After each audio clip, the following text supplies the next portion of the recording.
உலகின் ஆதரவான இரட்சகர் வந்துள்ளார். நாங்கள் எங்கள் முழு வாழ்க்கையையும் ஒரு பரிசாக வழங்குகிறோம்.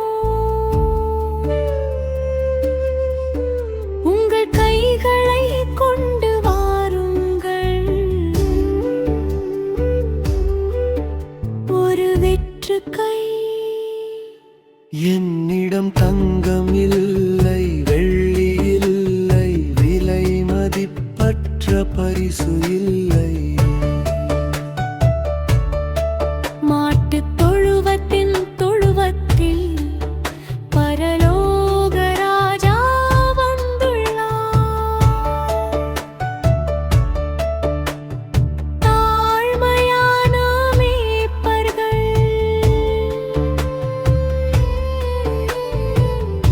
அவளை அங்கே கண்டார்கள். நாங்களும் எங்கள் அஞ்சலியை வணங்கி தலை வணங்குகிறோம். அஞ்சலியை கொண்டு வருதல், வெற்று அஞ்சலி. அஞ்சலி அஞ்சலி அஞ்சலி அஞ்சலி அஞ்சலி.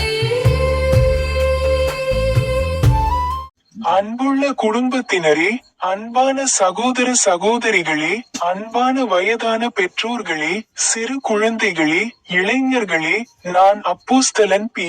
ஜெயக்குமாரன். இன்று டிசம்பர் 25ஆம் தேதி. உங்கள் அனைவருக்கும் இனிய கிறிஸ்துமஸ் வாழ்த்துக்கள். கிறிஸ்துமஸுக்கான பிரார்த்தனை. ஓ அன்புள்ள பிதாவே, இன்று நாங்கள் உமது குமாரனாகிய கர்த்தராகிய இயேசு கிறிஸ்துவின் புனித பிறப்பை மகிழ்ச்சியுடனும் நன்றியுடனும் கொண்டாடுகிறோம். இரட்சகரை நம்மிடையே அனுப்புவதன் மூலம் இருளில் மூழ்கிய உலகத்திற்கு நம்பிக்கையின் ஒளியை ஏற்றி வைத்தீர்.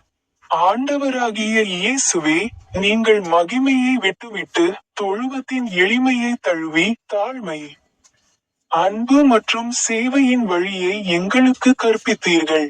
இன்று எங்கள் இதயங்களுக்குள் திறந்த கதவுகளுடன் உங்களை வரவேற்கிறோம். மணிப்புரா அமைதி மற்றும் அன்புக்காக ஓ அமைதியின் இளவரசி, இந்த உலகத்திலிருந்து வெறுப்பு, வன்முறை மற்றும் பயத்தை அகற்று.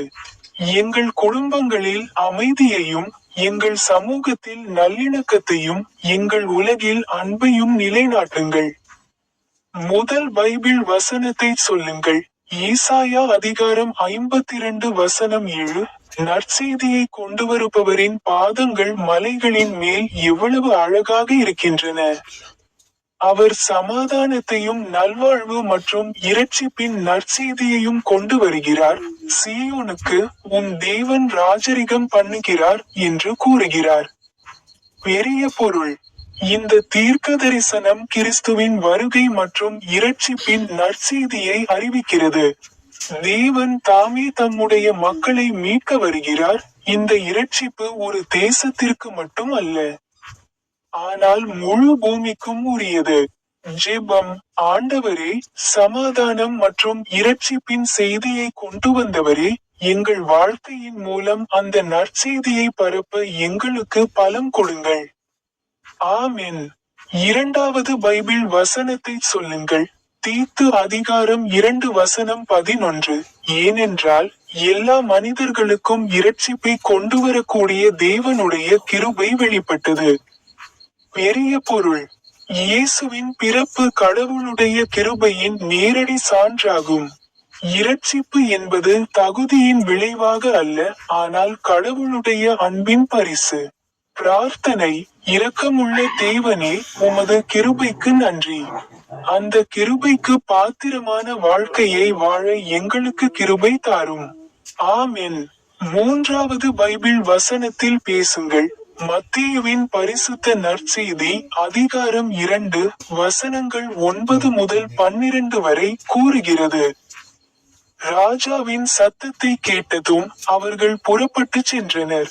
கிழக்கில் அவர்கள் கண்ட நட்சத்திரம் அவர்களுக்கு முன்பாகச் சென்று குழந்தை இருந்த இடத்திற்கு மேலே நின்றது. மேலான பொருள்.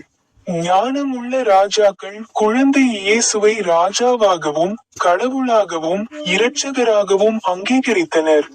அவர்களின் காணிக்கைகள் பக்தி மற்றும் வழிபாட்டின் அடையாளம். ஜெபம். கர்த்தராகிய இயேசுவே, உமது பாதங்களில் எங்கள் இருதயங்களையும் நேரத்தையும் வாழ்க்கையையும் நாங்கள் செலுத்துகிறோம். எங்களை உண்மையான வழிபாட்டாளர்களாக ஆக்குங்கள். ஆமென். கடைசி பைபிள் வசனத்தை பேசுங்கள். முதல் இராஜாக்கள் அதிகாரம் 8 வசனம் 50. உம்முடைய ஜனங்கள் உமக்கு விரோதமாக செய்த எல்லா பாவங்களையும் அவர்கள் செய்த எல்லா மீறுதல்களையும் மன்னித்து அவர்களை சிறைப்பிடித்தவர்கள் அவர்கள் மீது இரக்கம் காட்டும்படி தூண்டும். மேலான பொருள். தேவன் இரக்கமுள்ளவர், மன்னிப்பவர். இயேசுவின் பிறப்பு இந்த கருணையின் உச்சக்கட்டமாகும். கடவுள் தாமே மனிதராகி எங்களுக்கு மன்னிப்பையும் புதிய வாழ்க்கையையும் கொடுக்க வந்தார். ஜெபம். இரக்கமுள்ள பிதாவே, உமது மகனின் பிறப்பு மூலம் நீர் எங்களுக்கு மன்னிப்பையும் வாழ்க்கையையும் அளித்தீர்.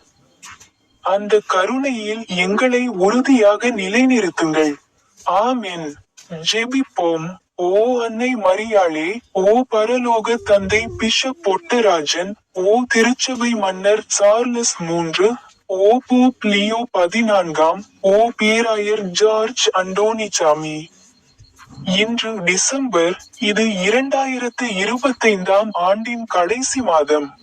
இறுதி ஜெபம். ஓ பரலோக தந்தையே, இந்த கிறிஸ்துமஸ் எங்கள் இதயங்களை விசுவாசம், நம்பிக்கை மற்றும் அன்பால் நிரப்பும். நாங்கள் துதித்து நன்றி கூறுகிறோம், ஏனென்றால் நீங்கள் எங்களுடன் இருக்கிறீர்கள். இம்மானுவேல். கர்த்தராகிய இயேசு கிறிஸ்துவின் நாமத்தில் இதை நாங்கள் ஜெபிக்கிறோம். ஆமென்.